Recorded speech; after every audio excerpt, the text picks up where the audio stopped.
ఆయన ఎన్ని అవమానాలు చేసినా, ఎంత ఆఫర్ ఇచ్చినా నీ ఆఫర్ పనికిరాదు, మీ అవమానాలకి నేను భయపడేవాడిని కాదు, మక్కా పోయి వచ్చి నీతిగా ఉండేవాడిని, నేను అమరావతిని నిలబెడతానని చెప్పేసి నిలబెట్టినటువంటి షరీఫ్ అన్న గారు, అదేవిధంగా ఈనాటి సన్మాన గ్రహీత సురేష్ గారు, విధ్వంసం అవునా, దళితుల మీద విధ్వంసం, రైతుల మీద విధ్వంసం, మైనారిటీల మీద విధ్వంసం,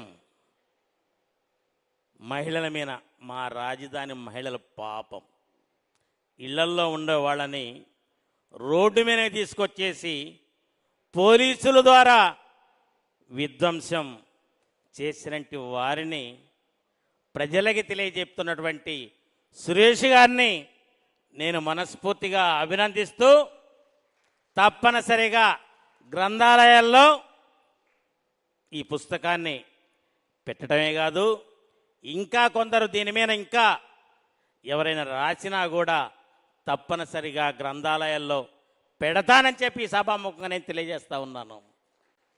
అదేవిధంగా వెంకటేశ్వరరావు గారు, నిప్పు లాంటి వెంకటేశ్వరరావు గారు, ఆ నిప్పుకి చెదలు పెట్టాలంటే అవుతుందా?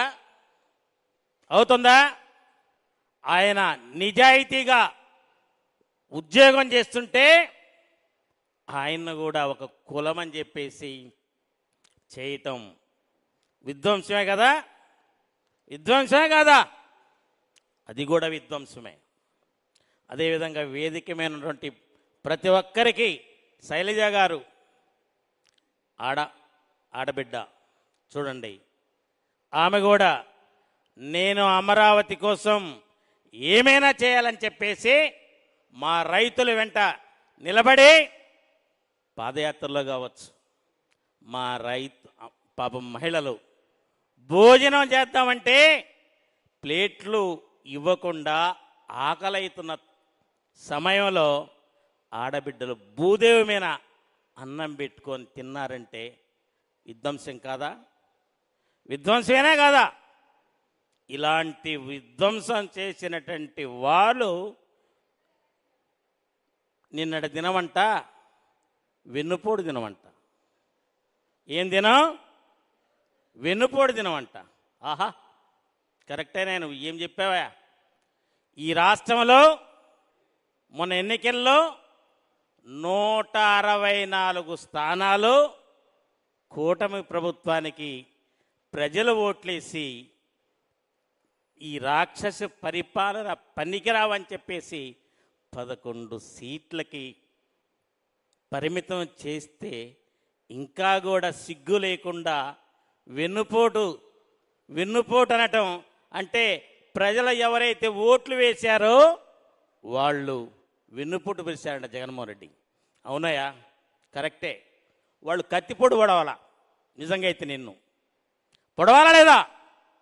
ప్రజలను ఆ విధంగా హింసించాడు కాబట్టి అందుకే రేపు పులివిందల్లో కూడా ప్రజలు ఆయనకి ఓటు ద్వారా, ఎందుకంటే ఇలాంటి వ్యక్తికి ఓటు వేస్తున్నామా అని పులివిందల ప్రజలు కూడా ఆలోచించాలని చెప్పి నేను కోరుతా ఉన్నాను. మంచి వ్యక్తులకి ఓట్లు వేయాలి. ఈరోజు చూడండి, సురేష్ గారు వారు ఒక చక్కటి పుస్తకాన్ని ఆయన పుస్తకం రూపంలో ఈ రాష్ట్రానికి జరిగినటువంటి అన్యాయాన్ని పుస్తకం రూపంలో వారు రాయటం అనేది, అదేవిధంగా ఈ రోజున వారికి ఈ సభ ద్వారా సన్మానం చేయటం అనేది నిజంగా వారిని నేను మనస్ఫూర్తిగా అభినందిస్తూ, తప్పనిసరిగా మనము మీ అందరికీ నేను విజ్ఞప్తి చేస్తున్నాను. నేను ఈ ఉద్యమం మొదలయ్యేటప్పుడు కూడా మా మహిళా మనుల దగ్గరికి వెళ్ళేవాడిని. మా మందడం వాళ్ళు ఉన్నారు. నేను కూడా అసెంబ్లీ గేటు టచ్ చేద్దామంటే నన్ను చూసి కూడా పోలీసులు భయపడ్డారు, నన్ను చూసి ఐపీఎస్ ఆఫీసర్లు భయపడ్డారు. అంటే చూడండి, నేనేం చేస్తాను చెప్పండి? జగన్మోహన్ దగ్గరికి ఎదురుగా వచ్చి నేను కొట్టగలనా? అని టచ్ చేయగలనా? అంటే జగన్మోహన్ ఈ పోలీసులు పెట్టుకొని ఉన్నప్పుడు మందడంలో పొలాల్లో నుంచి ఇదే వీల్ చైర్ తీసుకొని నేను గేటుని టచ్ చేద్దామని చెప్పి వెళ్ళినప్పుడు మా మహిళలంతా కూడా నాతో పాటు ఉండి అక్కడ మేము ఆ రోజున చేసినటువంటి పరిస్థితిని ప్రజలకి వివరించాం.